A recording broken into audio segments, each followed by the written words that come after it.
নয়াদিল্লিতে ফিরল সন্তোষের কালো ছায়া। সোমবার সন্ধ্যায় যখন রাজধানী তার দৈনন্দিন ব্যস্ততা শেষে ঘরে ফিরছিল, ঠিক তখনই কেঁপে উঠল দিল্লির ঐতিহাসিক লালকেল্লার সংলগ্ন এলাকা। লালকেল্লা মেট্রো স্টেশনের কাছে একটি চলন্ত গাড়িতে ঘটে গেল এক ভয়াবহ বিস্ফোরণ।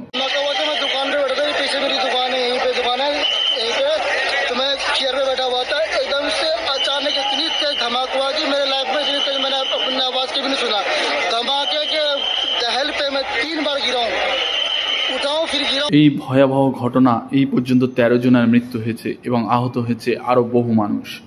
ঘটনাটার বিভৎসতা এতটাই বেশি যে বেশিরভাগ মৃতদেহ ছিন্ন বিচ্ছিন্ন হয়ে গেছে। প্রশ্ন উঠেছে, এটি কি নিছক দুর্ঘটনা নাকি পরিকল্পিত নাশকতার ছক? सभी के मन को व्यथित कर दिया है।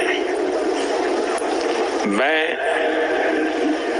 पीड़ित परिवारों का दुख समझता हूं। आज पूरा देश उनके साथ खड़ा है। मैं कल रात भर इस घटना की जांच में जुटी सभी एजेंसियों के साथ, सभी महत्वपूर्ण लोगों के साथ संपर्क में था, विचार विमर्श चलता था, जानकारियों के तार जोड़े जा रहे थे। हमारी एजेंसियां